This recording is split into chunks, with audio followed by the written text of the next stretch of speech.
अस्सलामुअलैकुम, खुश आमदीद। भली करे आया जी आया नू बखैर रागले। नया दिन के साथ मैं हूँ सैयद फैसल करीम और मैं हूँ महक असलम। नया दिन, नई सुबह, एक नया अज़्म, बहुत कुछ नया करने की जब आप ठान लेते हैं तो अल्लाह ताला भी आपको फिर मौके देता है। और आज जुम्मा है, जुम्मा मुबारक। जितने भी लोग हमें देख रहे हैं उनसे हमेशा हमारी यही इल्तिजा और दरख्वास्त होती है कि जुम्मे वाले दिन मुझे, फैसल को, हमारी पूरी टीम को दुआओं में याद रखेगा। और जी कहते हैं कि जो जुम्मा है बड़ा मुबारक दिन इसलिए भी होता है क्योंकि इस पूरे दिन में एक घड़ी ऐसी आती है जिसमें अल्लाह ताला जो भी आप दुआ मांगते हैं अल्लाह ताला से वो डायरेक्ट कबूल होती है। सो दुआ मांगना कभी मत छोड़ें। और जब आप दुआ मांगने की बात करते हैं तो हमेशा दुआओं में पॉजिटिविटी सोच मांगे, हमेशा दुआओं में अच्छी चीज़ें मांगे, अल्लाह से शिकवा ना करें। तो आज की जो अच्छी बात है वो आपके साथ शेयर करते हैं। लोगों पर 3 एहसान करो। नफ़ा नहीं दे सकते तो नुकसान उनको ना पहुंचाओ, खुश नहीं रख सकते तो रंजीदा ना करो, तारीफ नहीं कर सकते तो बुराई भी ना करो। लेकिन क्या करें भाई, इंसान है, वो लोगों को नुकसान भी पहुंचाएगा, उन्हें रंजीदा भी करेगा और उनके बारे में बुरी बातें भी कहेगा। तो ये जो ज़ुबान है ना आपकी, इसको कंट्रोल करना बड़ा ज़रूरी है। अगर आपकी ज़ुबान कंट्रोल में आ जाए, आप यकीन करें ये तीनों बुराइयां आप में से किसी के मुंह पे भी और पीठ पीछे भी। शो में आज क्या कुछ है वो आपको बताते हैं। कराची में सड़क पर वारदातें करने वाले मुजरिमों की अब खैर नहीं, क्योंकि वज़ीर आला सिंध ने पुलिस और रेंजर्स को सख्त कार्रवाई की हिदायत कर दी है। आगे चल के इस पर तफसील से आज गुफ्तगू करेंगे। इसके अलावा इस्लाम में कबीरा गुनाहों में शिर्क के बाद सर फहरिस्त किसी की जान लेना है। शो में आज हम इस पर भी बात करेंगे क्योंकि हमने देखा है हमारे मुआशरे में बहुत अदम बर्दाश्त है। छोटी छोटी बातों पे हम, या भाई भाई का गला काट रहा होता है, बहन बहन को मारने की साजिश कर रही होती है, और अगर नहीं रिश्ते से इनकार पे ही वो इतना हमें लगता है कि हमारी जो है ना ज़ात पे उंगली उठ गई है कि जो सामने वाले ने इनकार कर दिया है कि हम उसकी ज़िंदगी तबाह कर देते हैं, उसकी जान ले लेते हैं। तो आज इस पर हम बात करेंगे। पाकिस्तान के 62% तालीम याफ्ता नौजवान क्यों मुल्क छोड़ना चाहते हैं, शो में आज इस टॉपिक पे रिपोर्ट दिखाएंगे। इसके अलावा ऑस्ट्रेलिया और इंग्लैंड के बाद न्यूजीलैंड टीम भी टेस्ट सीरीज के लिए पाकिस्तान आ गई है। मौजूदा दौरे में पाकिस्तान और न्यूजीलैंड के दरमियान 2 टेस्ट और 3 वनडे खेले जाएंगे। पहला टेस्ट 26 दिसंबर से कराची में जो है वो होगा, और गुज़श्ता साल वनडे सीरीज से पहले न्यूजीलैंड की टीम दौरा मनसूख करके वतन वापस लौट गई थी। तो मुझे लगता है कि जब भी फैसल न्यूजीलैंड की टीम आते हैं थोड़ी सी भारी हमारे पे इसलिए रहती है रमीज़ राजा पे। रमीज़ अभी वो आई, रमीज़ राजा साहब चले गए। पिछली दफ़ा आई थी तो दौरा मनसूख करके चले गई थी, उस पर भी रमीज़ राजा साहब को काफ़ी बातें सुनना पड़ी। तो जी इस पे आज हम बात करेंगे आपसे डिटेल में। 35 साल स्टार फुटबॉलर लियोनेल मेसी इस वक्त उरूज पे हैं। उन्होंने गुज़श्ता बरस फ्रांसीसी फुटबॉल क्लब PSG आइंदहोवन से 2 साल माहदे पर दस्तखत किए थे। मेसी मजीद 1 साल PSG की नुमाइंदगी के लिए तैयार हो गए हैं और सीज़न 2023 और 24 में भी क्लब के लिए खेलेंगे, तो अभी लोग उन्हें मजीद खेलता देख सकेंगे। अच्छा जी, अब प्रोग्राम में आज हम बात करेंगे बालों के गिरने की क्या वजह है। बिकॉज आपने जब भी अपने बालों को यूँ ऐसे हाथ लगाया होगा ना, शुक्र अल्हम्दुलिल्लाह मेरे तो बाल नहीं गिर रहे, लेकिन बहुत सारे लोगों के बाल गिरते हैं। ऐसे भी करते हैं तो बाल हाथों में आना शुरू हो जाते हैं, कॉम करते हैं तो पता नहीं कितने बाल आपके गिरते हैं। अब इसकी वजह क्या है? ना सिर्फ खवातीन बल्कि मर्द भी जो है वो भी गंज बनने का शिकार हो जाते हैं। इसके हल में एक हल तो ये होता है PRP बालों की करवाना, लेकिन इसके अलावा देसी क्या क्या आप कर सकते हैं अपने बालों में, किस तरह से अपने बालों को गिरने से बचा सकते हैं। स्पेशली विंटर्स बालों के लिए बहुत बुरा मौसम होता है, बालों में बहुत खुश्की हो जाती है। हम करते हैं ये कि गर्म पानी से बाल धो लेते हैं, जो कि नहीं धोने चाहिए। फैसल, आप जब बाल वॉश करते हैं सर्दियों में गर्म पानी यूज करते हैं? नहीं। ये देखें, ये छोटी छोटी चीजें जिनका हमने ख्याल रखना, तो आज इस पे हम डिटेल में बात करेंगे। 25 दिसंबर क्रिसमस का त्यौहार, मसीही बरादरी किस तरह तैयारियां कर रही है, इसका अहवाल भी हम आपको बताएंगे। इसके अलावा सुरीली आवाज, निराला अंदाज, जो गाया कमाल गाया। मारूफ गुलकारा नूर जहां को मद्दाहों से बिछड़े 22 बरस बीत गए हैं। अब हम प्रोग्राम में डिटेल से चीज़ें शामिल करते हैं। टॉप स्टोरीज हमने आपके साथ शेयर की।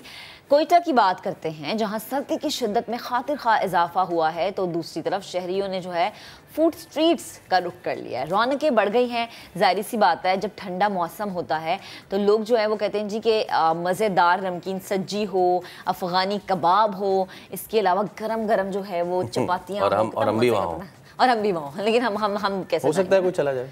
अच्छा, ये देखा, ये वीकेंड का प्लान पहले से तैयार करके मैंने ये नहीं बोला मैं, हो सकता है कोई और चला जाए। चलें जरा नूरुल आरफीन की रिपोर्ट आपको दिखाते हैं क्या हो रहा है वहाँ की फूड स्ट्रीट में, लोग किस तरह एंजॉय कर रहे हैं इस विंटर सीजन को, जरा देखिए। नमकीन बलोची सज्जी, लजीज अफगानी कबाब, चर्बरोश, मसालेदार पाए, चटपटी फिश, चिकन टिक्का रोस्ट और बहुत से मजेदार पकवान। कोयटा में सर्दी बढ़ी तो शहरियों की मूड भी खुशगवार हो गए। ठंडे ठंडे मौसम को एंजॉय करने के लिए चटोरे प्रिंस रोड की फूड स्ट्रीट पहुंच गए। आज शॉपिंग के लिए निकले थे तो मौसम काफ़ी सर्द था और हम लोगों ने सोचा कि बिरयानी और चिकन क्यों ना चिकन रोल ही खा ले, तो जो है ना मौसम के साथ साथ खाने का भी मज़ा ले लेते। किसी ने मसालेदार बिरयानी खाई तो कोई रोश खाता नजर आया। खुश खुराक अफराद ने अपने दोस्तों यारों के साथ लजीज खानों पर खूब हाथ साफ किए। तो दोस्तों के साथ आया है सर्द मौसम में, जो है ना रोश बहुत मज़ेदार का इसका है, बहुत अच्छा खाना पीना है उसका, माशाल्लाह बहुत अच्छा जायका है इसका। होटल मालकान भी बाजारों में रौनक बढ़ने पर खुश हैं। हमारे वैसे 12 महीने काम अच्छा है अल्हम्दुलिल्लाह, शुक्र अल्हम्दुलिल्लाह, मगर ठंड में ज़्यादा होता है कि हम लोगों की खिदमत करें तकरीबन 35-36 साल से।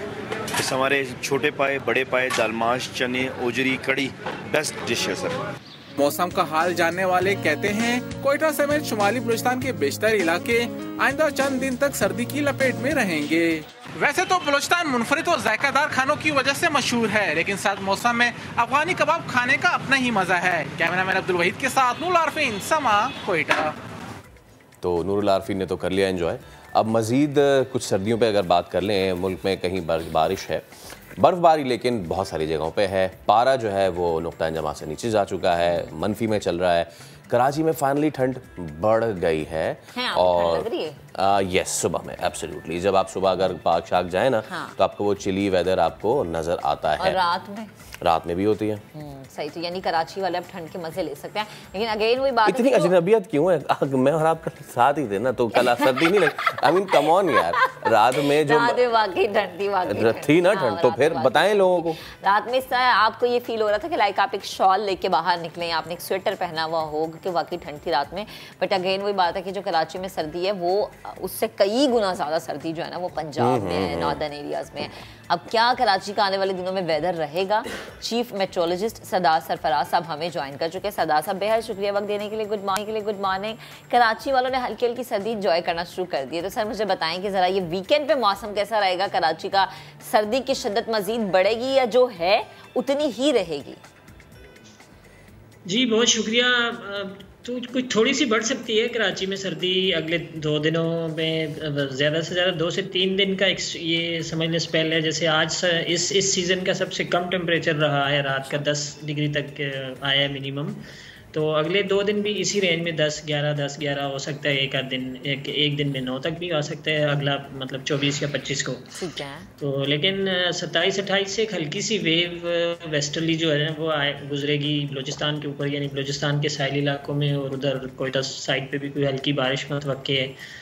तो अगले फिर वो जो 2-3 दिन होंगे 28, 29, 30, वो 2-3 दिन दोबारा से कराची का टेम्परेचर थोड़ा सा बढ़ सकता है, इसलिए कि विंड चेंज हो जाएगी, यानी मगरिब या जुनूब मगरिब की हवाएं 2 दिन चल सकती हैं। तो उसकी लेकिन जनवरी जाहिर है कि फिर ठंडा होता है दिसंबर के मुकाबले में, तो जनवरी में आप इससे ज़्यादा सर्दी एक्सपेक्ट कर सकते हैं। ओके, अच्छा सरदार साहब ये तो कराची होगी। अब ज़रा मुझे बताएं पंजाब का अगर मैं रुख करूं तो मैदानी इलाकों की सूरत हाल सबके सामने की बहुत सर्दी है, लेकिन पंजाब वाले स्पेशली लाहौर फैसलाबाद वाले इंतज़ार कर रहे हैं बारिश का, कि बारिश कब होगी, स्मॉगी वेदर कब ख़त्म होगा।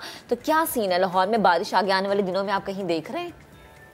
नहीं जी, अनफॉर्चुनेटली कोई बारिश नहीं है। ये जो दिसंबर के बकिया दिन है इसमें बिल्कुल शुमाली इलाकों में, यानी कोयटा में और चमन साइड पे कोई हल्की फुल्की, फिर ऊपर पारा चनार और केपी के जो शुमाली इलाके हैं और गिलगित बल्तिस्तान, वहाँ पे कुछ हल्की सी वेव जाएगी जो हल्की बारिश हो सकती है, और पहाड़ों पर हल्की फुल्की बर्फबारी ऊंचे और बुलंद पहाड़ों पर। लेकिन नीचे जो मैदानी इलाके हैं लाहौर और उसके गिरदनवा और उससे जो उसके साउथ में जो सारे इलाके हैं, यहाँ कोई बारिश का इम्कान नहीं है फ़िलहाल। जनवरी के पहले हफ्ते तक कोई ख़ास ऐसा बारिश का कोई स्पेल नहीं है। तो अनफॉर्चुनेटली यही कैफियत रहेगी, जैसे रात से धुंध पड़ना शुरू हो जाती है और विजिबिलिटी कई जगहों में तो बिल्कुल ज़ीरो पे आ जाती है, 10 मीटर 20 मीटर हद निगाह जो है। तो यही ट्रेंड रहेगा आगे, समझ लें जनवरी के पहले हफ्ते या 10 दिन तक इसी तरह से रहेगी कंडीशन। ठीक।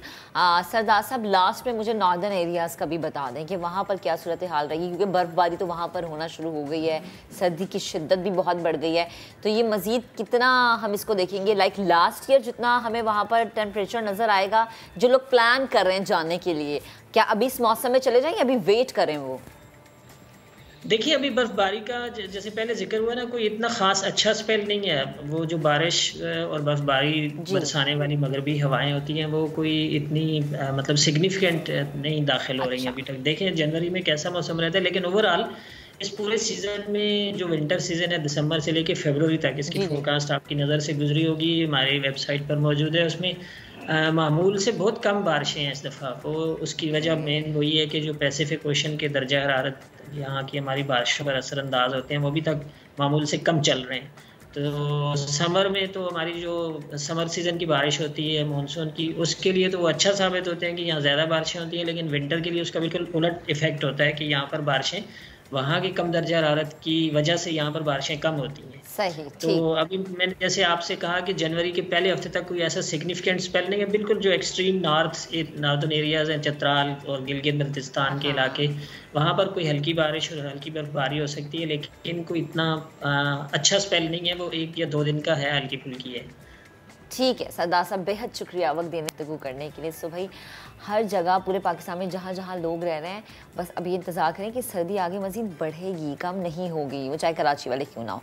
अब ज़रा आगे बढ़ते हैं। मरी नारान कागान यहाँ जाकर तो सब लोग जो हैं, जो लोग गए होंगे, क्योंकि मैं तो नहीं गई, इसलिए मैं ये नहीं कहूँगी कि हम सब बोर हो गए, जो लोग गए हैं वो बहुत ज़्यादा बोर होना शुरू हो गए होंगे। और सीज़न में बहुत ज़्यादा यहाँ पर रश भी होता है, इसीलिए अब नए मकामात की हुई है खोज और इस पर हुकूमत और निजी सेक्टर करेगा मिलकर काम। अच्छा जी, ये कौन से मकामात हैं, फैसल से हम मज़ीद जानते हैं।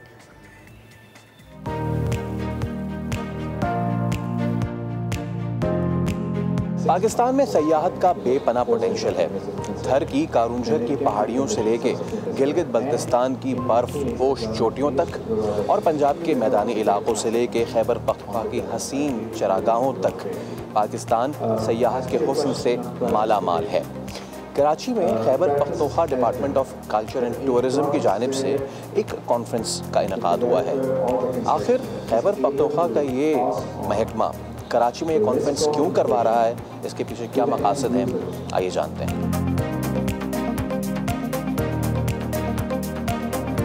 जो हमने सेमिनार अरेंज की है, ये बेसिकली हमने इन्वेस्टर्स को अपने प्लान पेश करने हैं। खैबर पख्तूनख्वा गवर्नमेंट ने इंटीग्रेटेड टूरिज्म जोन के नाम से एक बड़े टूरिज्म जोन बना रहे हैं, एक मंग्याल में, दूसरा जो कि सवात में वो है, और दूसरा है गनूद जो कि मासेरा में। इवेंट का मकसद ये था कि हम वो प्लान प्रेजेंट करें बिफोर द इन्वेस्टर। इसमें गवर्नमेंट जो है इसकी जिम्मेदारी ये है कि जितनी भी ज़मीन होगी वो गवर्नमेंट एक्वायर करेगी, जो कि लीज पे देगी इन्वेस्टर्स को। साथ 0 पॉइंट तक जितनी सड़कें बनानी वो गवर्नमेंट बना के दे देगी, और उसके साथ साथ जो बेसिक रिक्वायरमेंट्स है एनर्जी के, टेलीकम्युनिकेशन को, सारे गवर्नमेंट प्रोवाइड करेगी। ज़रूरत ये महसूस की गई कि जो ऑलरेडी मशहूर सियाती मकामात पे उन पे सियाहों का बोझ कुछ ज़्यादा हो गया था, और टूरिज़म डिपार्टमेंट ने ये एक नया कॉन्सेप्ट लॉन्च किया है, जो कि पाकिस्तान की तारीख़ में पहली दफ़ा ऐसा हुआ है कि स्पेशली डिज़ाइंड सिस्टमेटिक अप्रोच के ज़रिए एक ख़ास इलाके का मास्टर प्लान बनाया गया है और उसको इंटीग्रेटेड टूरिज़म जोन का नाम दिया गया है। कि जो ITZs हैं, ITZ एक कॉन्सेप्ट है कि जिस तरह के आपने सुना होगा स्पेशल इकोनॉमिक जोन्स का जो कॉन्सेप्ट है, वो स्पेशल इकोनॉमिक जोन का कॉन्सेप्ट क्या है कि आप वहाँ पे कुछ ख़ास टैक्स रिबेट्स देते हैं, कुछ ख़ास फैसिलिटीज़ देते हैं, और उसके थ्रू इन्वेस्टमेंट को वहाँ पे लाने की कोशिश करते हैं इंडस्ट्री इस्टेब्लिश करवाने के लिए। जो ITZs का कॉन्सेप्ट है ये उससे काफ़ी मिलता जुलता है। गवर्नमेंट ने कुछ पार्सल्स ऑफ लैंड इस काम के लिए मुख्तस किए हैं कि वहाँ पे टूरिज़म स्पेसिफिक एक्टिविटीज़ हो सकें। इसका जो दूसरा एंगल है रिस्पॉन्सिबल टूरिज़म का, वो ये है कि जितना भी इंफ्रास्ट्रक्चर इस प्रोजेक्ट के थ्रू डेवलप हो रहा है, जिसको हम काइट प्रोजेक्ट बोलते हैं, वो सारा क्लाइमेट फ्रेंडली है and it has smart engineering. इसमें 2 बहुत बड़ी रोड्स भी इन्वॉल्व हैं, उनकी रिहेबिलिटेशन हो रही है, और उसमें we have to make sure कि आइंदा खुदा ना खास्ता अगर कोई कैलेमिटी आती है तो it does not wash away the road. ये जोन्स मंग्याल सवात में, गनूल मानसेरा में, मदरकलश लोअर चतराल में आइडेंटिफाई किए गए हैं। इन जोन्स की ख़ास बात ये है कि ये ना सिर्फ जो टूरिस्ट का इन्फ्लक्स है उसको कंट्रोल करने बल्कि सयाहों को नए मकामात तक रसाई भी देंगे। हमारी कोशिश ये है कि टूरिज़म का जो बेशबहा पोटेंशियल हमारे सूबे के अंदर है उसमें प्राइवेट सेक्टर को मौका मिले, वो आके इन्वेस्टमेंट करें, वो आके फैसिलिटीज़ डेवलप करें, क्योंकि उनके पास ज़्यादा स्किल्स हैं इस तरह के प्रोजेक्ट्स को करने के लिए। हमारे जो मकामात है, I think they are better than Switzerland. I have seen those places which are much better than Switzerland. But when you go to Switzerland क्या होता है, वो आप देखें ना, अगर आपने पहाड़ पे जाना है तो उन्होंने एक ट्रेन बनाई हुई है, और train that goes like this and but you know they have invented this. ये सारी चीज़ें देखें, ये पैसे चाहिए, पैसे आपको कम्युनिटी देगी, इन्वेस्टर्स देंगे। अगर रिटर्न है, इन्वेस्टमेंट जब होगी जब उसका रिटर्न होगा, और इन्वेस्टमेंट जब आएगी जब आपके पास इनेबलिंग एटमॉस्फेयर होगा, आपके पास इन्वायरमेंट होगा, इन्वेस्टमेंट के प्रोटेक्शन की गवर्नमेंट गारंटीज होंगी।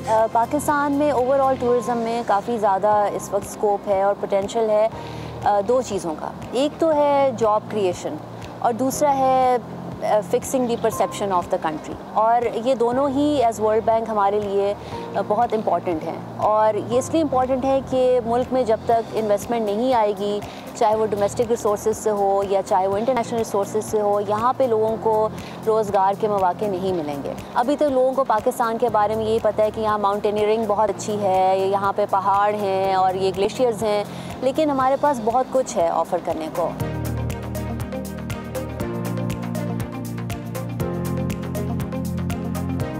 एक जानिब हुकूमत को सयाहत पे मज़ीद तवज्जो देनी होगी, तो दूसरी जानिब प्राइवेट सेक्टर को भी अब अपना किरदार इसमें अदा करना होगा।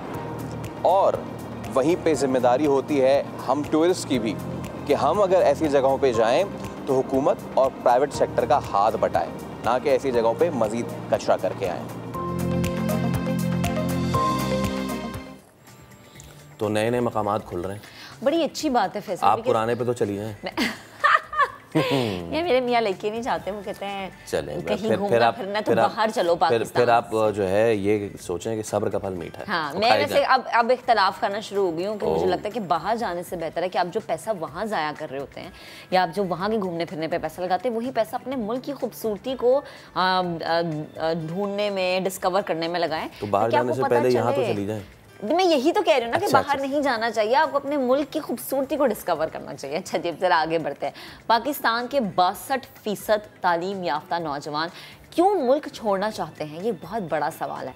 इसके क्या रीजंस हैं, माहिरीन क्या कहते हैं, ये सब देखते हैं नदीम जाफर की रिपोर्ट में।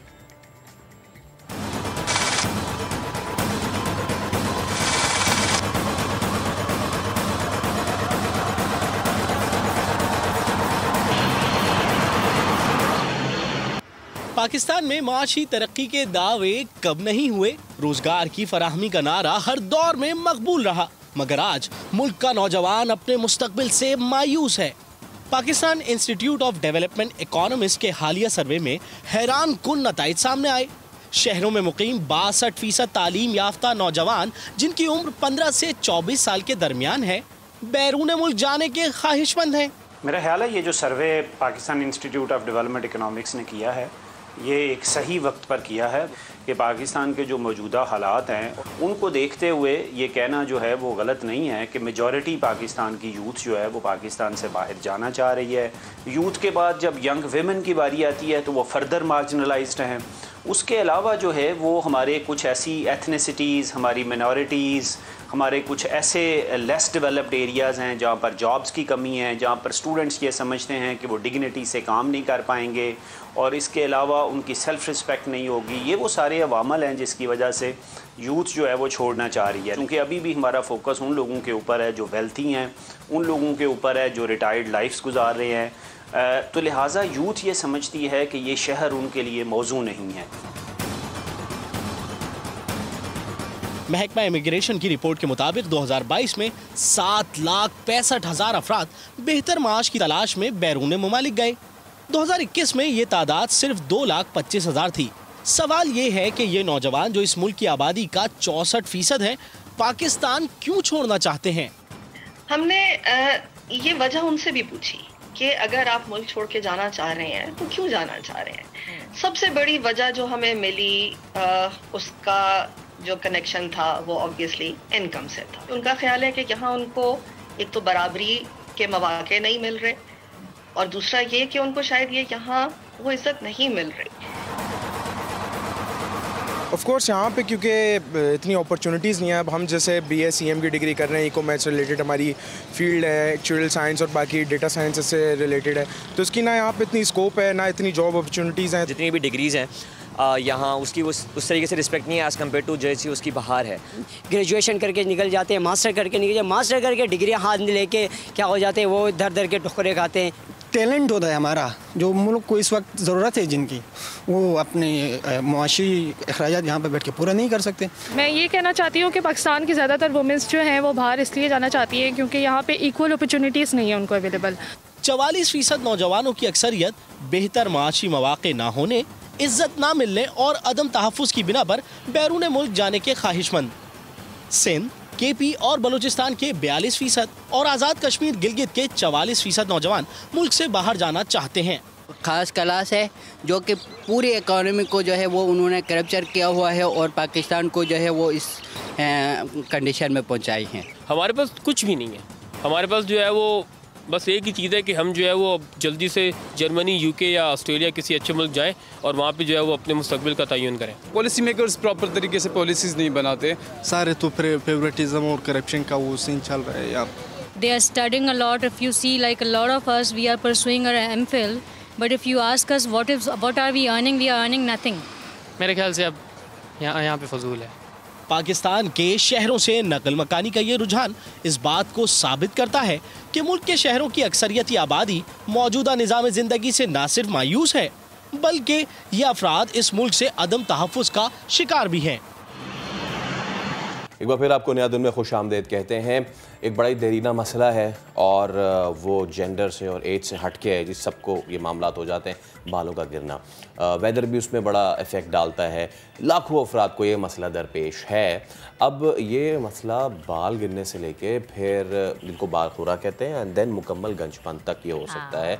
बहुत ही परेशान कौन कैफियत है जो कि ऐसे अफराद में ना सिर्फ ये कि उनको डे टू डे रूटीन में बड़े परेशान करती है, मैं कॉन्फिडेंस जो है वो बड़ा शेक हो जाता है, वो बड़ा नीचे आ जाता है, आप डिप्रेशन में चले जाते हो। ये चीज़ मैंने खुद फेस की बिकॉज आफ्टर डिलीवरी फैसल बहुत सारी ख़वातीन को ये इश्यूज़ रहते हैं कि उनके बाल इतने ज़्यादा गिरते हैं और फिर एक अलग डिप्रेशन होता है जी आपकी ज़िंदगी में कि बाल गिर गए आपके, तो बालों के लिए क्या करना चाहिए। कुछ लोग एक्सटेंशन पे चले जाते हैं, कुछ लोग PRP करा लेते हैं, यानी कि ये एक ऐसी थेरेपी है जिसमें आप ही का प्लाज्मा जो कि आपके सर में इंजेक्ट किया जाता है। बल्कि कितना सेफ़ है आपके लिए या इसमें सेटिंग्स अगर आप लेना छोड़ देंगे तो ये कितना सेफ़ नहीं रहेगा, ये इसी पर बात करने के लिए डॉक्टर अम्बरीन हमारे साथ मौजूद है। अस्सलाम वालेकुम डॉक्टर साहिबा, गुड मॉर्निंग। कैसे हैं? Good morning, thank you so much for calling me on your show. अच्छा डॉक्टर साहिबा, मुझे ये बताएं कि सबसे पहले तो मैं जानना चाहूँगी कि बाल गिरने के रीज़न्स क्या होते हैं? Multiple reasons depending on the age. जैसे कि कोई यंग बच्चा आ रहा है, स्पेशली लड़के जब आते हैं तो उनका यूजुअली हेरिडिटी में होता है कि उनके फादर में बॉल्डनेस होती है या वो फादर्स में।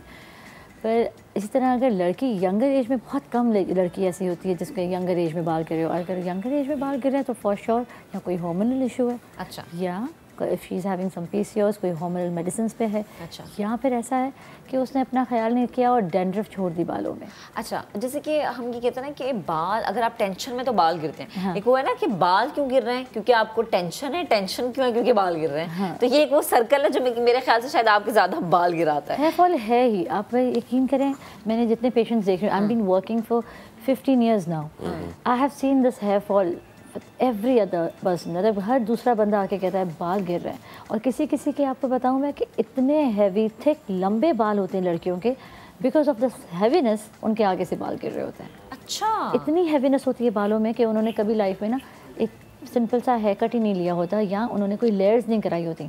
जो थिकनेस और वॉल्यूम होता है बालों का वो आपका फ्रंटल हेयर लॉस करा देता है। तो ये हेयर कट लेना ज़रूरी होता है? बहुत ज़रूरी, लिमिटेड। अच्छा, यानी आप पर मंथ अपने बालों की ट्रिमिंग करवा लें? भले आप 6 months में कराएं। अच्छा, लेकिन आप करवाएं ज़रूर। पर कराएं ताकि जो बहुत ख़वातीन मेरे पास इतनी ऐसी ख़वातीन आती जो कहती हैं डॉक्टर मरीन अगर हम आपको अपने बाल दिखाएंगे तो आप शायद PRP ना करें। अच्छा। इतने थिक, बहुत बड़े हैवी बाल, पर they have frontal hair loss के आगे से बाल थिकनेस और हैवीनेस की वजह से जा चुके हैं। सही। अच्छा, अब इफ अच्छा, अब ये फीमेल का तो एक इशू है, मेल का भी बड़ा इशू है। नाउ बड़े लोग ये जी उनके अपने कुछ टोटके करते हैं, but now let's talk about the science and pure science. एक तो हो गया PRP जो आप बता रहे हो, कुछ दीगर एडवांसमेंट भी आ रही है, क्योंकि जैसे जैसे दुनिया आगे जाती जा रही है चीज़ें बदलती जा रही हैं। तो इस स्पेसिफिक एरिया में कितनी नई चीज़ें आ चुकी हैं? सालों से आपने देखा PRP हम कर रहे हैं। अब हमने देखा कि काफ़ी ऐसे लड़के हैं जिनका हेयर एक्टिव ही नहीं है, इनएक्टिव फॉर्म में है, तो उस पर PRP भी इफ़ेक्ट नहीं करता। और कभी कैसा होता है कि अगर कोई ज़्यादा नींद की गोलियां लेता है रात को सोने से पहले या इस तरह की उनकी हैबिट्स हैं, तो वो उनका प्लाज्मा नहीं एक्टिव होता। कोई अगर बिल्कुल फिश और नट्स नहीं खाता या बिल्कुल अपनी डाइट में प्रोटीन नहीं रखता तो उनका प्लाज्मा अच्छा नहीं निकलता। तो हमने उसका ऑल्टरनेटिव सोचा और देखा कि दुनिया में ये हो रहा है कि मीज़ोथेरेपीज़ हो रही हैं साथ साथ, एंड देन एक्सोसोम्स लग रहे हैं, बहुत चीज़ें हो रही हैं। तो we are doing that as well. अच्छा। मीज़ोथेरेपी भी एक ऐसी चीज़ है कि जिसमें आपको ब्लड की फिर ज़रूरत नहीं है। सही। 15 दिन में आपने PRP कराया, 15 दिन में मीज़ोथेरेपी करा दी। सही। मीज़ोथेरेपी से भी अगर आप गए और नहीं रिजल्ट आ रहा, फिर हम एक्सोसोम्स पे आते हैं। सही। डॉक्टर साहबा ना, हम जो जितने भी प्रोसीजर्स कराते हैं, अगेन एक लेमैन का सवाल अगेन, वो कितने हेल्थी होते हैं? लाइक और इस प्रोसीजर में नीडल्स कितनी इन्वॉल्व होती हैं, और अगर वो इन्वॉल्व होती हैं तो वो कितनी महफूज होती हैं? और लोग जैसे बाकी होते हैं ना, नीम हकीम खतरा जान, इस फील्ड में भी क्वैक्स होते हैं जिनसे हमें बचने की ज़रूरत है? होते हैं, हर जगह होते हैं। पर यह है कि जैसे नीडल्स की आपने बात की ना, बहुत इंपॉर्टेंट बात है ये। काफ़ी लोगों को PRP कराना है पर वो डरते हैं कि नीडल कैसे सर में लगवाएंगे। जैसे आपने कहा ना कि क्लेमैन की बात की, जिसको पता ही नहीं है कुछ, उसके लिए भी अलग अलग कंट्रीज़ ने पेनलेस नीडल्स प्रोवाइड किए हम लोगों को। मतलब I have been taking needles from different countries, जिसमें आपको कोई दर्द ही नहीं होता। एक बेंडेड इस तरह की नीडल्स का एक बंच आता है, it's like a punching. I will show you, अगर मुझे पता होता तो मैं ले आके दिखाती आपको। हमारे क्लिनिक में भी है, तो मैं बाहर से मंगाती हूँ। एंड देन जिन लोगों को दर्द है, डर लगता है दर्द से, उनको पता ही नहीं चलता। अच्छा। तो इस तरह का पंचिंग पूरे सर पे और मुंह पे, जिनको नीडल फेस पे भी लगाने से डर लगता है। क्योंकि जब मैं PRP कर रही होती हूँ तो हम जैसे नॉर्मली 10 cc भी लेते हैं, 20 cc लेकर 10 cc for hair and 10 cc for face, एक साथ फेस एंड हेयर दोनों को कवर कर लेते हैं। That's good. अच्छा डॉक्टर साहब, मुझे बताएं कि अभी आपने कहा था डाइट, कि आपका जो डाइट है उसमें प्रोटीन का पोर्शन भी होना चाहिए, नट्स भी आप खाएं, ये भी करें वो भी करें। एक क्या ऐसी अच्छी डाइट है जो कि आप अपने डेली रूटीन में वो शामिल करें और आपको फिर 1-2-3 हफ्ते के बाद फील हो कि ओके मैंने ये चीज़ें खानी शुरू की तो मेरे बाल अच्छे हो गए? जैसे कहते हैं ना केला खाएं। हाँ जी, केले खाने से आपके बाल हेल्दी होना शुरू हो जाते हैं। कुछ लोग तो केला सर पे लगा भी लेते हैं। तो क्या है इसमें डाइट प्लान, क्या होना चाहिए आप? हमारी तकरीबन आवाम जो है वो आप देखें आजकल पूरा एरिया हर जगह पे इतने जिम खुल गए हैं कि everybody is conscious about food. जितना फूडी इंसान भी है ना, वो भी क्या करता है, अगर उसको खाना है बहुत ज़्यादा, दिन के एक वक्त का खाता है, बाकी पूरा दिन भूखा रहता है। This is not good. छोटे छोटे पोर्शंस में खाना चाहिए। जैसे मॉर्निंग में उठकर हम लोग यूजुअली, हम सारे देसी लोग अंडा खाते हैं, अच्छी बात है। अगर आप बॉयल भी लेते हैं 2 अंडे खा लें, पर खाएँ हम लोग। जैसे हम स्किप जो करते हैं ना, दैट्स वेरी रॉन्ग। वो हमारी बॉडी से मिनरल्स को, वाइटामिन को ख़त्म करता जाता है स्लोली एंड ग्रेजुअली। तो आप डाइट पूछ रही थी तो मैं कहती हूँ नट्स बहुत ज़रूरी हैं, थोड़े से आलमंड्स एंड वॉलनट्स, इन दोनों को, क्योंकि इन दोनों से फैट नहीं होता बढ़ता। अच्छा। तो एक आलमंड्स का bunch of almonds and walnuts ये खाएं, और साथ में हफ्ते में 2 दफ़ा फ़िश, कम से कम हफ्ते में 2 बार 2 दफ़ा खानी चाहिए। अच्छा डॉक्टर साहब, जो PRP की हम हमेशा बात करते हैं, वो स्किन है, ये वो आपका हेयर का PRP ट्रीटमेंट है, ये सिटिंग्स है? जी सिटिंग्स है। इट्स डिपेंड कि आपका मसला कितना ज़्यादा है। हाँ। अमूमन कितनी सिटिंग्स होती हैं? मैं 3 सिटिंग्स देती हूँ, यूजुअली 5 से 6 सिटिंग्स दी जाती हैं। ठीक है। 1 इन अ मंथ में देती हूँ। 3 सिटिंग्स में इतना बूस्ट आपको मिल जाता है कि then you don't spend much on PRP, और आप अपनी ऑयलिंग एंड एक मल्टीविटामिन ऐड कर ले तो आपको एक हेल्प मिल जाती है। क्योंकि कोई भी चीज़ करती हुई लाइफ टाइम करनी पड़ती है, मतलब nothing is like for ever. आपको 3 महीने, अगर मैंने लाइक 3 कंसेक्यूटिव मंथ्स बुलाया, उसके बाद आपको 3 मंथ्स के गैप के बाद हर 3 महीने बाद एक बार आना पड़ेगा, साल में 4 बार समझे। सही, ठीक। चलें डॉक्टर साहब, अब एक ब्रेक लेनी है हमें, ब्रेक से हम वापस आएंगे, धन करेंगे कि कुछ लोग कहते हैं जी कि इतने रुपए में भी आपका पीआरपी का पैकेज बन जाता है, अगर आपको थोड़ी मजीद अच्छी करानी तो पैसे थोड़े से और बढ़ा लें, इतने रुपए में भी बन जाता है, ये क्या मिथ है? इसके अलावा अगर आपके सर में पैचेस बन रहे हैं तो वो उसका इलाज क्या है? उसमें पहली चीज़ क्या फर्स्ट रिकमेंडेशन ही पीआरपी है या कुछ और भी हो सकती है, जिस पर हम बात करेंगे ब्रेक के बाद। Stay with us. Welcome back once again. हमें कैसे मसले की बात करें जिसका ताल्लुक ख़वातीन से भी है और मर्दों से भी है। आई थिंक शायद आज के टाइम में मर्द हज़ार ज़रा ज़्यादा परेशान हो जाते हैं, बिकॉज मैंने अक्सर मर्दों को देखा है कि जिनके पैचेस बनना शुरू हो जाते हैं जी, एक हिस्से से बाल झड़ गए, फिर सेंटर में से बाल झड़ गए, और कुछ मर्द होते हैं सेंटर से बिल्कुल बाल खत्म हो गए और साइडों पे बाल है। जिनके पैचेस हैं, सोचें उनको पैचेस में स्ट्रेस मिलता है ना असल में, तो इसलिए उनको जो है ना ये वाले मामला हो जाते हैं। ये देखें ज़रा, हम मर्दों की हिमायत में बोल पड़े हैं। डॉक्टर अमरीन हमारे साथ मौजूद हैं और हम पीआरपी पे बात कर रहे हैं। तो डॉक्टर साहब मुझे बताइएगा कि स्पेशली मर्दों के साथ होता ये है कि जी पैचेस बनना शुरू हो गए, सेंटर से बाल खत्म हो गए, साइड पे रह गए, क्या वजह है? स्मोकिंग इसका मेन रीज़न है या उनका भी डाइट का इशू ही है? स्मोकिंग से तो आपको पता है सब एग्रेवेट होता है। स्मोकिंग से तो वैसे ही हर चीज़ वर्स्ट होती है लाइफ में, पर ये जो आप पैचेस बात कर रही हैं ना, या तो आप मुझे बता रही हैं कि हेयर लॉस हो रहा है अलग अलग जगह से, या जी हेयर लॉस एलोपेशिया जिसको हम कहते हैं कि एक बाल चरण जैसे आप मैं हेयर लॉस की बात करूँ जगह जगह से, यहाँ से गंजे, यहाँ से गंजे, यहाँ से गंजे, मेरे भाई जो है मैंने ये देखा उनको बकायदा, लेकिन खैर उन्होंने तो ऑयलिंग शॉइलिंग का वो किया। तो इसके लिए क्या पहले रिकमेंडेशन पीआरपी ही है या कुछ नहीं? पहले हम लोग ब्लड टेस्ट करा के पता करना चाहते होते हैं कि रीज़न क्या है बालों के गिरने का। अगर कि पता चल गया कि हार्मोनल वजह है कोई या हेरिडिटी की वजह है तो फिर कुछ ज़्यादा नहीं हो पाता, हमें हेयर ट्रांसप्लांट के लिए उनको मजबूर करना पड़ता है। पर अगर हमें लगता है कि पोटेंशियल है और इस बच्चे ने या लड़के लड़की ने किसी स्ट्रेस की वजह से बाल लूज़ किए या किसी मेडिकल कंडीशन जैसे पोस्ट कोविड कोरोना के बाद बहुत लोगों का बाल गिरा, फिर साथ में डेंगू भी हुआ, उससे भी पोस्ट डेंगू भी बहुत बाल गिरा, तो वो ट्रीट हो जाता है। ठीक। अच्छा डॉक्टर साहब एक और सवाल है मेरा, हमने अक्सर देखा है कि after delivery, because during pregnancy आप विटामिन इनटेक कर रहे होते हैं तो जी आपके बाल बड़े प्यारे होते हैं, आपकी स्किन प्यारी हो जाती है, बट आफ्टर डिलीवरी आप ये सब चीज़ें रोक देते हैं ना, तो उसमें आपके बाल गिरना शुरू हो जाते हैं, आपकी स्किन जो है वो चीज़ रहती नहीं है जो कि 9 महीने तक आपके चेहरे में रही। तो स्पेशली वो जो बाल गिरते हैं आफ्टर डिलीवरी, उसका क्या हल है? उसमें भी ये आप क्या कहेंगे कि वापस अपनी विटामिन की रूटीन पे आ जाएं या उसमें पीआरपी की तरफ जाएं? बाल सब कवर हो जाते हैं जो ये कंडीशन आपने बताई है। अच्छा। हाँ, पोस्ट प्रेगनेंसी सब कवर हो जाता है, वो अल्लाह की तरफ से एक फेज़ आता है कि बाल गिरते हैं, और मैंने ये देखा है अपने सामने इतने सालों के एक्सपीरियंस में कि देर सवेर वो बाल आ जाता है। और साथ में हम क्या करते हैं कि जब तक लास्ट मंथ होता है प्रेगनेंसी का तो वो हस्बैंड भी खिला रहा होता है गोली के, ये आज की खा लो, कल की खा लो, and when you deliver your baby you stop everything. You should take it for next 6 months. Okay. Post pregnancy वो आपको बड़ा कंट्रोल रखता है। ठीक है डॉक्टर साहब, बेहद शुक्रिया हमारे साथ मौजूद थी। बहुत ज़रूरी है अपने बालों का ख्याल रखना। अगर बाल अच्छे नहीं ना होते, प्यारे नहीं होते, तो आपकी वैसी पर्सनैलिटी प्यारी नहीं होती। कुछ लोगों पे गंजपन सूट करता है ना, That's called baldness, not गंजपन। हाँ लेकिन खैर हम इस पे क्या ही बात करें, हम अभी ब्रेक ले लेते हैं। ये एक नया है टॉपिक और इस पे हम यकीनन रिसर्च करके नहीं करता है भाई। हमारे ऑफिस में कितने लोग हैं जिनके सर पे बाल नहीं उतने प्यारे लगते हैं, हम उन सबको बुलाएंगे और सेगमेंट करेंगे। लेकिन अभी हमें ब्रेक ले रहे हैं, उसके बाद दोबारा हाजिर होते साथ में। Welcome back. मसीह बरादरी 25 दिसंबर को क्रिसमस का त्यौहार मनाएगी। पूरी दुनिया में तैयारियां उरूज पर पहुंच चुकी हैं और पाकिस्तान में भी चर्चेस की तज़ीन और आराइश जो है वो कर दी गई है।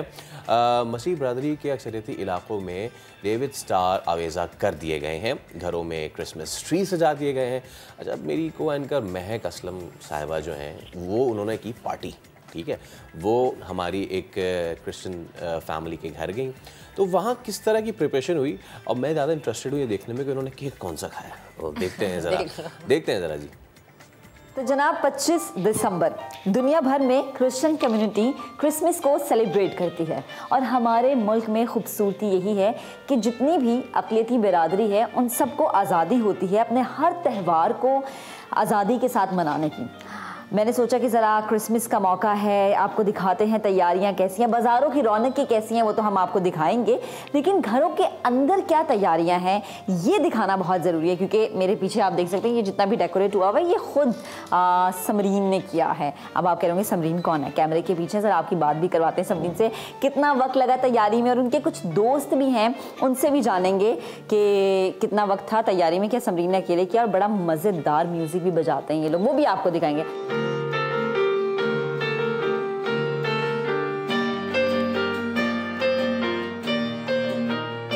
अस्सलाम वालेकुम समरीन, गुड मॉर्निंग, कैसी हैं आप? मैं बिल्कुल ठीक।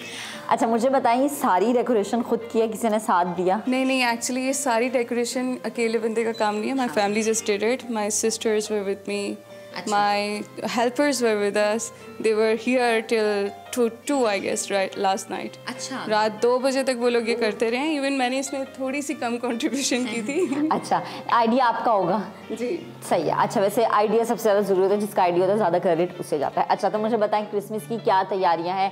आई थिंक अब तो एक ही दिन बाकी है, संडे को आप लोग सेलिब्रेट करेंगे, तो क्या क्या तैयारियां हो गई हैं? ड्रेस वगैरह बन गए हैं? तैयारियाँ इस तरह से हुई, सबसे पहले बिकॉज वी आर म्यूजिशियंस, तो हमने बहुत सारे इवेंट्स किए म्यूज़िक के हवाले से। हमने नेशनल अकेडमी में परफॉर्म किया, चर्चेज़ में परफॉर्म कर रहे हैं मेरे दोस्त सारे, और फिर उनको इनवाइट करूँगी मैं अपने घर पर। और हमने ड्रेसेस वगैरह बनवाए, डेकोरेशन सारी की, चर्चेज़ की सारी अलाइनमेंट्स की, अपना सारा स्केड्यूल सेट किया, and everything is going on now. अच्छा, आपके कुछ फ्रेंड्स भी हैं, है ना? हम उनसे भी बात करते हैं, ज़रा हम चलते हैं और देखते हैं कि भाई उनकी क्या क्या तैयारियां हैं, उन्होंने क्या क्या तैयारियां कर रखी हैं, क्या क्या ड्रेसेस बनवाए हैं, और कितना जो है समरीन को सपोर्ट करें कि अगर इन्होंने कुछ स्पेशल खाना बनाना आता है, कम आता है, बिल्कुल मेरे पे गई हैं। तो चलाएं भाई, ज़रा इनके दोस्तों से मिल लेते हैं।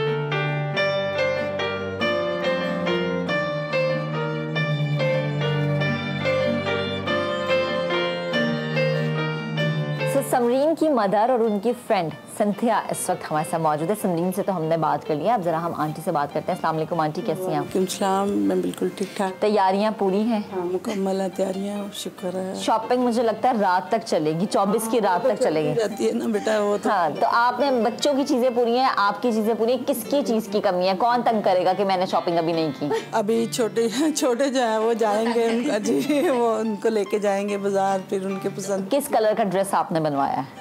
मैंने रेड बनवाया है। अच्छा, ये कोई ऐसी मिथ है कि रेड ही आपने पहनना, इसके पीछे कॉन्सेप्ट क्या है? मेरे पास मेरे बच्चों ने बहुत सारे मुझे कपड़े बना के दिए हैं, वो मेरी पसंद है कि मैं जो भी पहनूं, मुझे रेड पसंद है। अच्छा, आपको ये आपकी पर्सनली भाई, अच्छा मुझे लगता है शायद कुछ है, मैं भी इसलिए आज थोड़ा रेड पहन के आ गई। अच्छा संध्या, आप मुझे बताएं, आपकी तैयारी हो गई है?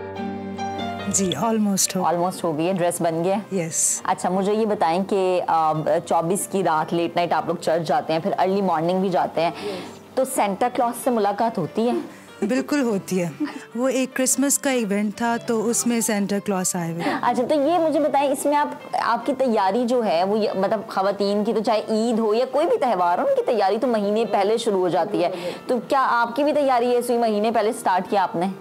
नहीं, इतनी ज़्यादा नहीं, मैं शॉपिंग करती रहती हूँ। शॉपिंग इसलिए उसमें से निकाल लिया। अच्छा, कुछ खुसूसी तौर पे बनाएंगी घर वालों के लिए, खाने पीने के लिए? मैं बहुत कुछ बनाती हूँ, बहुत सारी डिशेस, पास्ता बनाती हूँ, बिरयानी, कढ़ाई होती है, स्वीट डिश होती है, तो बहुत कुछ बनाती हूँ। बहुत कुछ। अच्छा, तो आपने समरीन की हेल्प की ये सब कुछ डेकोरेट करने में, क्योंकि उन्होंने बता दी कि उन्हें खाना तो बिल्कुल नहीं बनाना आता? थोड़ा बहुत हम आए, और जो थोड़ा बहुत ऑलरेडी इन्होंने किया हुआ था, लेकिन थोड़ा बहुत जो था हमने मिलकर किया, और दूसरा फिर हम, क्योंकि हम रिहर्सल्स करते हैं साथ, म्यूज़िक करते हैं, तो हमारा आना जाना रहता है। आंटी, आप मुझे बताएं कि स्पेशल क्या बनता है क्रिसमस वाले दिन? क्रिसमस पे सवैयाँ बनती हैं, केक तो ऑलरेडी आते जाते हैं सब दोस्तों के भी, ये वो सब, और वो बिरयानी बनती है ज़्यादातर, पुलाव बनाओ, बिरयानी बनाओ, मतलब पूरा दिन मेहमानों का आना जाना लगा रहता है। होता है, तो ज़्यादा तो वो मीठा, हाँ जी, केक वेक, ये कोल्ड ड्रिंक वगैरह, सारा दिन यही चलता रहता है। तो आंटी, आप खुद कहाँ जाती हैं? हम लोग चर्च जाते हैं, उसके बाद मैं अपने ससुराल वालों के घर जाती हूँ, मेरे बच्चे सब मेरे साथ जाते हैं। ये पूरी दुनिया में यही होता है, ससुराल वालों का दिन आलमी होता है, ईद हो या क्रिसमस हो। अच्छा, मुझे ना समरीन लास्ट में ये बताएं कि जितने भी लोग आपको देख रहे हैं, सुन रहे हैं, स्पेशली हमारी क्रिश्चियन कम्युनिटी, उनके लिए क्या मैसेज है आपका? मैं उनके लिए बस एक ही मैसेज है मेरा कि क्रिसमस नाम है उम्मीद का, और उम्मीद से ही सारी दुनिया चलती है। सही। संध्या, आपका क्या मैसेज है? मेरा मैसेज ये बिल्कुल जिस तरह कह रही है, होप और सेलिब्रेशन बहुत इम्पॉर्टेंट है, और दूसरा कि हमें उन लोगों का भी ख्याल रखना है जो सेलिब्रेट नहीं कर सकते।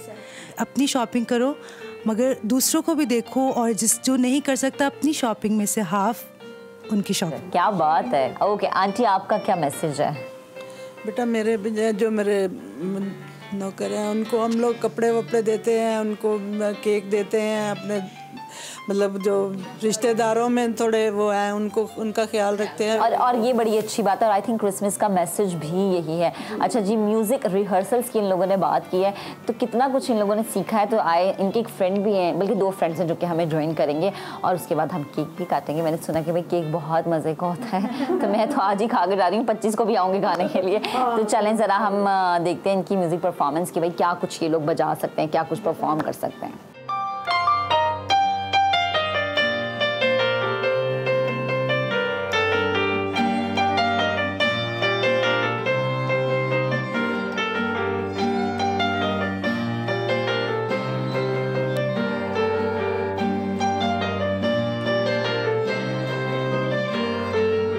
चलें जी, अब वक्त आ गया है केक काटने का।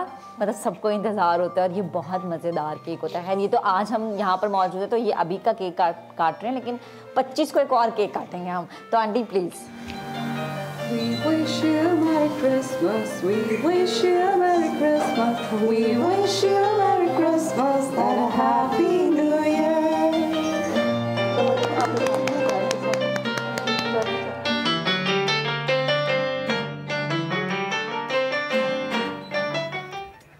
तो भाई ना सिर्फ कराची बल्कि पूरी दुनिया में इस वक्त क्रिसमस की भरपूर तैयारियां जारी हैं। अब ज़रा आगे बढ़ते हैं। कराची में जो मामला चल रहे हैं, कराची वाले बड़े परेशान रहते हैं, लेकिन अब ये कहना पड़ेगा कि कुफ्र टूटा खुदा खुदा करके सिंध हुकूमत ने स्ट्रीट क्रिमिनल्स के खिलाफ सख्त एक्शन का प्लान बना लिया है। सूबे भर में गैर कानूनी तौर पर मुकीम गैर मुल्कियों को भी वापस भेजा जाएगा। इसके अलावा कराची के दाखिली और खारजी रास्तों पर निगरानी बढ़ाई जाएगी। मुराद अली शाह का इंटेलिजेंस बेस्ड ऑपरेशन तेज करने और प्रोसिक्यूशन को मजीद बेहतर करने का हुक्म। वज़ीर आला सिंध कहते हैं दहशतगर्द दोबारा अमन व अमान ख़राब करना चाहते हैं, उनको दोबारा से फैसल सर उठाने नहीं दिया जाएगा। अब इस पे क्या हमारे पास स्टैट्स हैं, क्या फिगर्स हैं, ये जो अप्रोच है कितनी ज़्यादा ये प्रैक्टिकल है, इसमें मज़ीद क्या कुछ होने की ज़रूरत है। हमारे साथ ब्यूरो चीफ कराची असलम खान मौजूद हैं और हमें गालिबन एसएसपी कोरंगी साजिद सदोज़ई भी ज्वाइन करेंगे, उनसे बात करेंगे। लेकिन सबसे पहले असलम से बात करते हैं। सबसे पहले तो वेलकम बैक, बहुत शुक्रिया। ज़रा कराची का ये जो मसले मसाइल हैं, एक बहुत बड़ा शहर है, ऑन पेपर कहते हैं 2 करोड़, वैसे 2.5 से भी ऊपर जा रही है, लेकिन ये जो इसमें कुछ पॉइंट्स हैं वो बड़े इंटरेस्टिंग हैं। 2 पॉइंट्स इसमें से मुझे निकाल के बड़े इंटरेस्टिंग लगे। एक तो दाखिली और ख़ारजी रास्ते, ठीक है, और दूसरा जो गैर कानूनी तौर पे जो लोग हैं कैसे निकाल पाएंगे। वो तो बड़े बड़े स्लम एरियाज़ बन गए हैं, वो तो कारोबार कर रहे हैं, उनकी तो फैमिलियाँ बन गई हैं, तो फिर किस तरह ये सब तमाम तर काम होगा। अच्छा, पहली बार ये बात नहीं की गई है कि गैर मुल्कियों को यहाँ से निकाला जाएगा। जब भी स्ट्रीट क्राइम्स बेकाबू होते हैं या शहर में जराइम बढ़ते हैं तो एक बहुत बड़ा फैक्टर इन अनासर की इसमें मुलव्वस होना है। इस पर ये बात की जाती है कि गैर मुल्कियों को निकाला जाए, लेकिन ये कोशिश अभी तक कामयाब नहीं हो सकी है। लेकिन इस बार मैं कहूँगा कि शायद जो स्ट्रीट क्राइम है वो ऑल टाइम हाई हम जिसको कहते हैं वो पहुँचा है। कोई अंदाज़ा है हम शहरियों को कितने हलाकतें हुई हैं? 100 शहरी कराची में डकैती मज़ामत पर अपनी जानों से गए हैं। इतनी बड़ी तादाद आज तक नहीं हुई है। 2000 सॉरी मैं आपको इंटरप्ट करूँ, ये जो फिगर आप शेयर कर रहे हैं ये फिगर कब से कब तक का है? इस एक साल में अगर बात करें 2022 में 100 शहरी अपनी जानो से हाथ धो बैठे। इससे पहले हम बात करेंगे 2016 कराची में जराइम के हवाले से वो एक बड़ा साल था 2016, जिसमें डकैती मज़ामत पर तकरीबन 73 अफराद अपनी जानों से गए थे और वो एक बड़े अरसे के बाद एक ऑल टाइम हाई था 2016 में, जिसमें तकरीबन 73 अफराद अपनी जानों से हाथ धो बैठे थे। और उस वक्त ये कहा गया था, फैसल में बताऊं, एडी ख्वाजा साहब थे, उन्होंने कहा था कि कराची पुलिस के लिए सबसे बड़ा जो चैलेंज होगा वो स्ट्रीट क्राइम होगा। उस वक्त डकैती के वाक़यात, अगवा बराए तावान के, टारगेट किलिंग के और जो टेररिज्म वाले वाक़यात थे वो कम हुए थे और स्ट्रीट क्राइम अपना जिसे कहते हैं ना कि बिल्कुल उरूज पर था, अपनी इंतहा पर था। तो उस वक्त कराची पुलिस ने ये चैलेंज किया था, चैलेंज कबूल किया था कि अब हम सारा फोकस करेंगे स्ट्रीट क्राइम। हम बात करें 2016 की, 2017 में ये हलाकतें 73 से कम होकर 54 हुई, 2018 में भी 54 रही। 2019 कराची में ऐसा साल था कि जहां पर ये हलाकतें स्ट्रीट क्राइम में 44 हुई और ये शायद उन 5, 7, 8 सालों में सबसे कम रहा। ये एडी ख्वाजा का टर्नआउट था। ये कल 2019 कलीम इमाम साहब आ गए थे, कलीम इमाम साहब आ गए थे और दोनों अच्छी शोहरत के हामिल अफसरान। अब ये भी देखें मेमन साहब भी हैं बहुत अच्छी शोहरत के हामिल, लेकिन इसकी मैं वजूहत आपको आगे बताता हूँ। 2019 की हम बात करें 44, 2020 में ये फिर बढ़ता है 56 पे जाता है, 2021 में 64 और इस वक्त 100 शहरी जहाँ बाग हुए, और ये बहुत बड़ा फिगर है कि डकैती मज़ाहमत पर अपनी जानों से हाथ दो बैठना। और ये जो बहुत बड़ा आंसर इसमें अभी देखा गया कि गैर मुल्की इसमें मुलव्वस हैं, जिसमें अफ़गानी भी हैं, इसमें बांग्लादेशी भी हैं, इसमें बर्मी भी हैं, मुख्तलिफ शहरों के बाशिंदे। ज़ाहिर है कि वो एक ईजी मनी है कि आपने मोबाइल फ़ोन छीना, रहज़नी की, और उसके बाद जो उसमें लूट मार में फिर एक मामूल बनता चला जा रहा है। ये एक हलाकतों का तो फिगर था। इसमें दूसरी हम बात करेंगे स्ट्रीट क्राइम का। मैं आपको एक और डेटा बताऊँ, हर साल ये बढ़ रहा है। अगर हम पिछले साल की बात करें तो वहाँ पर थे कोई 75,000 80,000 के लगभग। इस साल हो चुकी हैं 90,000 के आसपास स्ट्रीट क्राइम की वारदातें पहुँच चुकी हैं। 55,000 मोटरसाइकिलें अगर चोरी या छीनी गई थी गुज़िश्ता साल, इस साल उनकी तादाद 56,000 से तजावुज़ कर गई। अभी भी कुछ दिन है, शायद ये तादाद 58 या 60,000 पे चली जाएगी। 60,000 मोटरसाइकिलें, क्या हम तस्वुर कर सकते हैं? और ये आज अगर हम बात करें कि आज से कोई 7-8 साल पहले तो ये तादाद थी वो 20,000 पे थी। 20,000 मोटरसाइकिलें थी इसी शहर में। पुलिस इसको इस तरह भी जस्टिफाई करती है कि जी चूंकि मोटरसाइकिलें बढ़ रही हैं इसलिए क्राइम जो है वो जो स्नैचिंग भी बढ़ रही है, लेकिन ये हल नहीं है। इसी तरह अगर हम बात करें मोबाइल फ़ोन, अगर पिछले साल 25,000 थे तो इस साल 26,000 से ज़्यादा मोबाइल फ़ोन चोरी और छीने गए हैं। और जो फैसल ने बात की दाखिली और खारजी रास्ते, देखिए दाखिली और खारजी रास्तों पर अभी भी स्नैप चेकिंग हो रही है, मामलात उसको जो है हम निगरानी भी बेहतर कर रहे हैं। लेकिन क्या हमें अंदाज़ा है कि सरकारी कैमरे कितने कराची में? जी 22 कितने 2200 कैमरे सरकारी, 2200 कैमरे हैं। और हमारे पास ज़रूरत, अगर हम इस वक्त इस शहर की जो आबादी को देखते हुए कहें तो हम कम से कम 45,000 से 60,000 की एक ज़रूरत है। इस वक्त जो CCTV फुटेज हमें मिलती है वो बहुत बड़ी तादाद उनकी होती है जो प्राइवेटली हमें मिल रही होती है, जो घरों में लगी हुई है, कहीं बैंक्स में लगी हुई है, किसी सरकारी या किसी निजी इदारों के बाहर लगी हुई है, सड़कों पर किसी ने लगाई हुई है। 2200 में फिर एक सवाल ये भी आता ना कि कितने एक्टिव हैं। ये एक अलग मसला। और मैं आपको बताऊं 2017 में जो आपने बात की एडी ख्वाजा साहब ने एक MOU साइन किया था 2017 अगस्त में। 10,000 कैमरे लगने थे और 10 अरब रुपए उसकी लागत थी, जो बहुत आला क्वालिटी की है। अब मकसूद मेमन साहब उसको हेड कर रहे हैं, जो SSU को कमांड करते हैं। अब वो मैं कहूँगा 6-7 साल के बाद अब थोड़ा सा उसमें मैं कोई पेशरफ देखने पाई है। हर साल हम रिपोर्ट करते हैं सेफ सिटी कराची प्रोजेक्ट, लेकिन उसमें कोई पेशरफ्त देखने में नहीं आती है। कराची में एक बहुत बड़ी ज़रूरत होगी कि आप इसको टेक्नोलॉजी बेस्ड शहर बनाएं। आप हर जगह पुलिस वाले नहीं खड़े कर सकते, मुमकिन नहीं है। आप असलम भाई ये आप दुबई का देख लेना, वहाँ पे आपको शुरता मिलता है लेकिन कोई ट्रैफिक पुलिस वाला क्यों नहीं मिलता? क्योंकि अगर आप चालान कोई वॉलेशन करते हैं आपके पास घर पे आ जाता है भाईजान महीने के एंड पे। हम कोई है इरादा वैसे हमारे सिक्योरिटी इदारों का, पुलिस का, कि हम ज़रा इधर चले जाएँ? देखिए अभी उसमें बहुत टाइम लगेगा। अच्छा, ये बिल्कुल तयशुदा बात है, उसमें बहुत वक्त लगना है। अच्छा। लेकिन मैं आपको जो 10,000 कैमरों की एक बात बता रहा हूँ कि उसमें अगर आप 7-8 साल लगा रहे हैं, 6 साल लगा रहे हैं और 10,000 कैमरों की इंस्टॉलेशन आने तक ये 10 अरब का बजट यकीनी तौर पर आप समझ सकते हैं कि ये 15 अरब पे चला गया होगा। जी सही। और जब तक ये कंप्लीट होगा, मुकम्मल होगा, 20-22 अरब पे हो जाएगा। क्या हम 10 अरब नहीं लगा सकते थे 2017 में हंगामी बुनियादों पर के जिस वक्त हमने तय कर लिया था कि कराची पुलिस के लिए स्ट्रीट क्राइम एक बड़ा चैलेंज होगा? तो क्या हम नहीं कर सकते थे? कर सकते और इस वक्त जब 100 शहरी अपनी जानों से गए, CM साहब को इजलास करना पड़ा। अब देखें ना, गुज़िश्ता रोज तमाम जो सिक्योरिटी हुकाम थे, और मैं आपको एक और चीज़ भी बताऊँ, ये आज से 6-7 साल पहले जो सिक्योरिटी हुकाम, उसमें रेंजर्स हैं, पुलिस है, जब हमें ब्रीफिंग्स मिलती थी उसमें हमें ये एक इंडिकेशन था कि स्ट्रीट क्राइम कराची में बढ़ेगा। अच्छा, ये आज की नहीं थी, हमें जो फिगर्स उस वक्त सामने आ रहे थे और अब हम हर साल मॉनिटर कर रहे हैं कि ये बढ़ रहा है। हाँ, डकैती मज़ामत पर कलीम इमाम साहब के वक्त में हमने ये ज़रूर देखा था कि वो थोड़ा सा रिड्यूस हुआ था। एडी ख्वाजा साहब के टाइम पर भी हुआ था। मेमन साहब एक बहुत अच्छी शोहरत के हामिल अफसर हैं, कोशिश पूरी होती है, लेकिन टेक्नोलॉजी फिर आबादी बढ़ रही है। गैर मुल्की जिनको हम निकालने की बात कर रहे थे, निकाल क्या सके, वो मजीद इस शहर में इंडक्ट हो रहे हैं। जी। और इसका कराची शहर में देखें फैक्ट्रियाँ, अब हालात इस वक्त माशी तौर पर कुछ ख़राबी हुई है, लेकिन जो पहले माशी हालात की हम बात करें मजमूई तौर पर मुल्क की, क्या जो फैक्ट्रीज़ हैं हम वहाँ पर ये देखते हैं कि जो पुलिस हुकाम ने इस तरह की सिफारिश जो हमें बताया गया ब्रीफिंग्स में भी कि ये सिफारिश की जाती है जो फैक्ट्रीज एरियाज़ है, साइड है, कोरंगी है, न्यू कराची सनती एरिया है, आप देखिए उसके अतराफ में वारदातें ज़्यादा होंगी। फैक्ट्री से लोग लेके निकलेंगे पैसा कैश और वो लुटते हैं, और उसमें डकैती मज़ामत पर हलाकतें भी होती हैं। एक तजवीज़ ये भी दी गई थी कि जो डेली वेजेस मुलाजमीन हैं या मुस्तकिल है उनको तनख्वाहें कैश देने के बजाय उनके अकाउंट में जाए।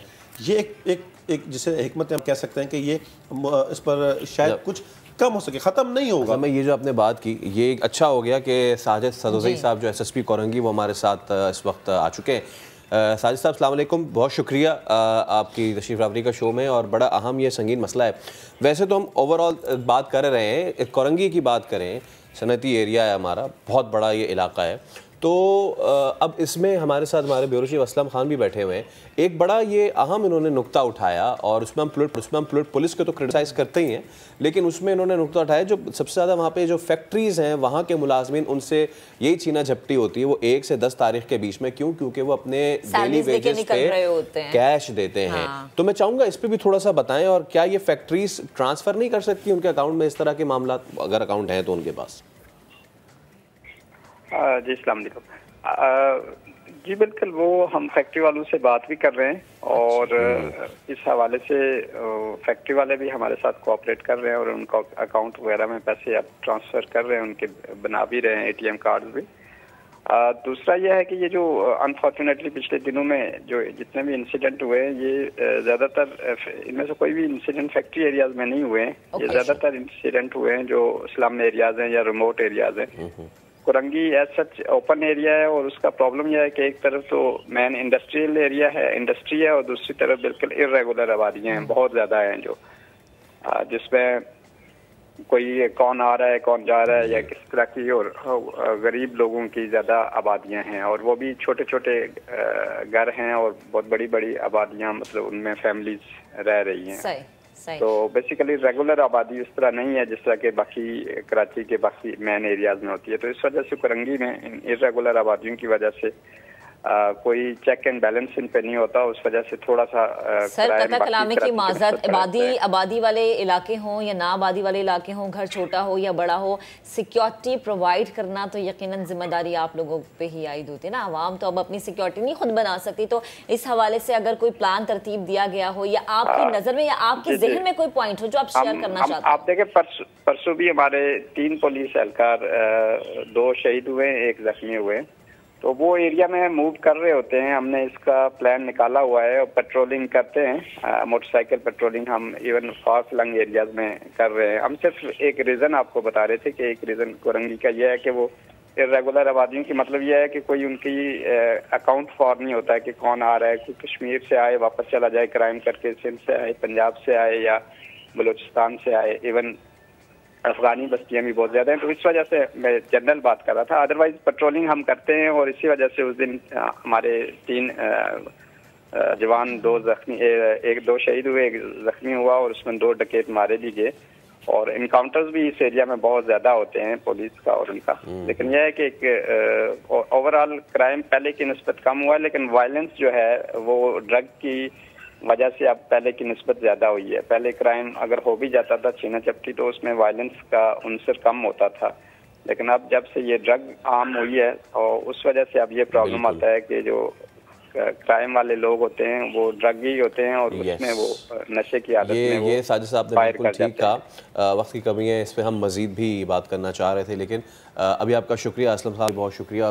बहुत ही इंपॉर्टेंट कुछ फैक्टर्स उठाए हैं असलम साहब ने, कि कैमरास 10,000 कैमरे लगने थे 10 अरब रुपए के लिए, लेकिन वो पता नहीं वो 10 भी लगे या नहीं लगे। ये बहुत सारे फैक्टर्स हैं कराची के, छोटा मसला नहीं है। फैसल, मैं कहती हूँ कि जब लाहौर में हम सेफ सिटी प्रोजेक्ट देखते हैं ना, तो हम कहते हैं कि कराची में क्यों नहीं, कराची कमाऊपुज शहर क्यों नहीं, वो आपको पता चल गया क्यों नहीं, लेकिन यहाँ पर कोई सीरियसनेस है ही नहीं, मतलब कुछ प्रोफेशनल। लेकिन चले कम से कम ये कि हुकूमत ने अब ये कहा है कि ये सरगोबी करेंगे, तो बिल की पेन आए और इम्प्लीमेंटेशन दोनों बहुत बहुत बड़ी चीजें, और दोनों में बहुत बड़ा डिफरेंस भी है। अल्लाह करे कि जी इम्प्लीमेंटेशन भी हो जाए। अभी लेंगे एक ब्रेक के बाद दोबारा हाजिर होंगे। Stay with us. Welcome back once again. अब आपको बताएं कि अल्लाह ताला ने इंसान को बेहतरीन मखलूक के एजाज़ से नवाजा है। अपनी अजीम किताब में उसकी जान की हुर्मत का ऐलान फरमाया है।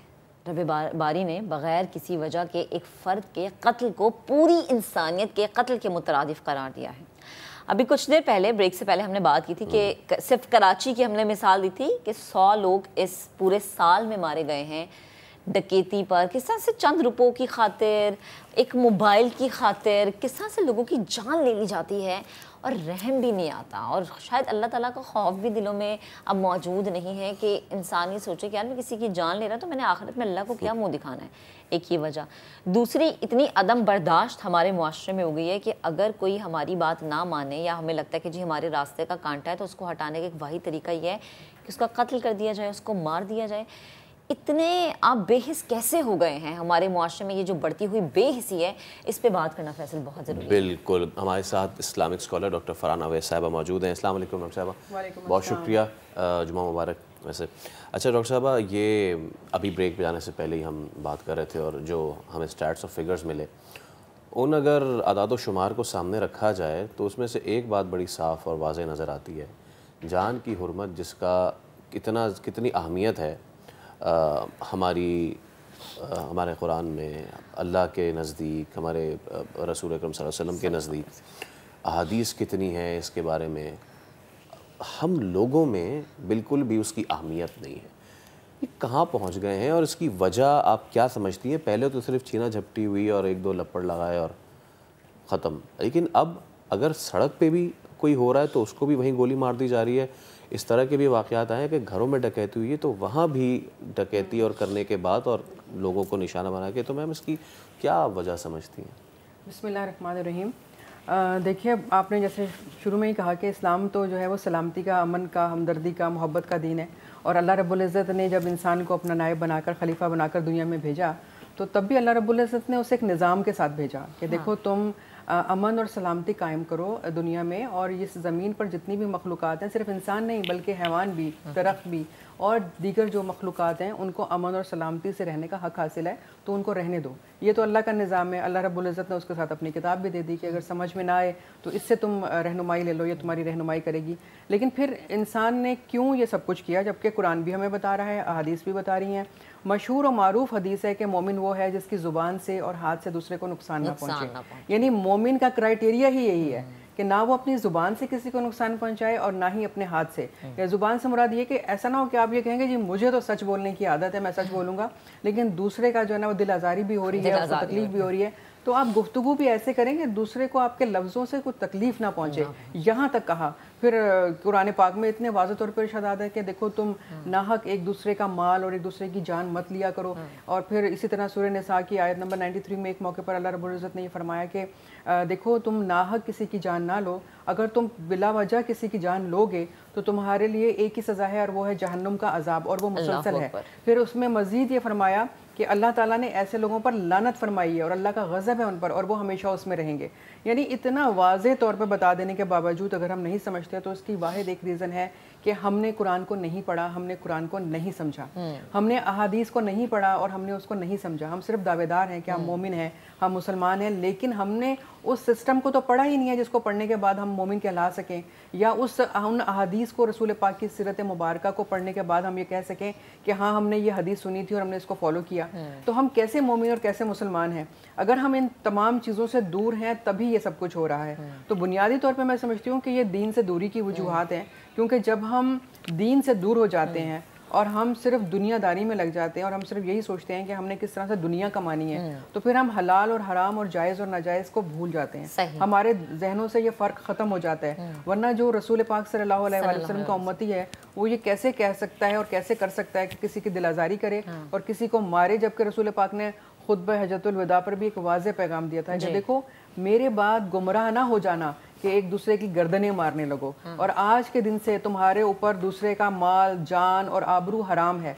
तो क्या इससे बढ़कर भी कोई पैगाम हो सकता है? हमारे पास कुरान भी है, हमारे पास रसूल पाक की सीरत मुबारका भी है, लेकिन हम फिर भी ये सब कुछ कर रहे हैं, तो उसका मतलब है हम इन दोनों से दूर हैं। इंसानी जान की हुर्मत किसी लुटेरे, किसी स्नैचर के आगे क्यों इतनी सस्ती हो चुकी है? डॉक्टर फरहान अवैस साहब हमारे साथ मौजूद हैं। डॉक्टर साहब, ब्रेक पे जाने से पहले हम यही बात कर रहे थे और ये मैं आपसे ज़रूर पूछना चाहूँगा, हमारा ये जो दीन जो कि आया ही मुफलिसी और गुर्बत में था, सबसे पहले इसको एक्सेप्ट करने वाले कोई बादशाह नहीं थे, बल्कि वो तमाम तर लोग थे जिनके पास कुछ था ही नहीं। वहाँ से इंस्पिरेशन हमारी सोसाइटी क्यों नहीं ले पाई? जब भी इस तरह की चीज़ होती है तो हम खुद उसको सिंपैथाइज़ करते हैं, देखिए जी गुर्बत बढ़ रही है, महंगाई हो रही है, खाने के लिए नहीं है, इसलिए जाओ और मार दो। सही। देखिए हमें जो दीन जब आया ना, तो जो सबसे अहम चीज़ हमें बताई गई थी वो सादगी और कनात थी जी। और जब हम सादगी और कनात को छोड़ देते हैं, हम ये कहते हैं कि हम क्यों करें, जब और लोग जिस तरह की ज़िंदगी गुजार रहे हैं तो हम उस तरह की ज़िंदगी क्यों ना गुजारें। और जब ये मुकाबला शुरू होता है तो वहाँ से फिर काम ख़राब होता है। क्योंकि देखिए अगर गुर्बत थी भी तो नबी करीम सल्लल्लाहु अलैहि वसल्लम ने उन लोगों की इस तरह से मदद फरमाई थी कि आप उनको उनके हाथ में कुल्हाड़ी दिया करते थे कि जाओ लकड़ियाँ काटो और अपना काम शुरू करो, यानी गोया आप तरगीब दिया करते थे कि काम करो। ये तो किसी को नहीं कहा कि बैठ जाओ और तुम्हें मदद मिलती रहेगी और बैतुल माल जो है वो तुम्हारे लिए खुला हुआ है। ये दुरुस्त है कि लोगों को खुद से करना चाहिए, लेकिन कभी कभी जब एक बड़े लेवल पर ये बढ़ जाती है गुर्बत या इस तरह के मामलात होते हैं, उस वक्त हुकूमत की भी जिम्मेदारी होती है। मुझे याद आ रहा है वो वाक़या जब हज़रत उमर फ़ारूक रज़ियल्लाहु ताला अन्हु के दौर खिलाफत में एक खातून हंडिया चढ़ा के जिस पे सिर्फ पानी था और वो उबाल रही थी और बच्चे रो रहे थे और आप रात को गश्त पे थे, तो आपने जब ये सुना कि अभी बच्चे मुसलसल रो रहे हैं तो आपने दरवाज़ा खटखटाया कि ये इस घर में बच्चे क्यों रो रहे हैं। तो उस औरत ने कहा कि बच्चे भूखे हैं और मेरे पास कुछ ऐसा नहीं कि मैं उनको पका के खिला सकूं, तो मैंने धोखा देने के लिए ये चूल्हे पर रख दी है पतीली जिसमें पानी है। तो आपने कहा तुमने जाकर खलीफा को क्यों नहीं बताया कि तुम्हारी हैसियत इतनी नहीं है। तो उसने आगे से जवाब दिया कि क्या उमर फारूक को नहीं पता कि मेरा क्या मामला है, उससे तो मैं अल्लाह के पास जाकर निपटूंगी, यानी क़यामत के दिन।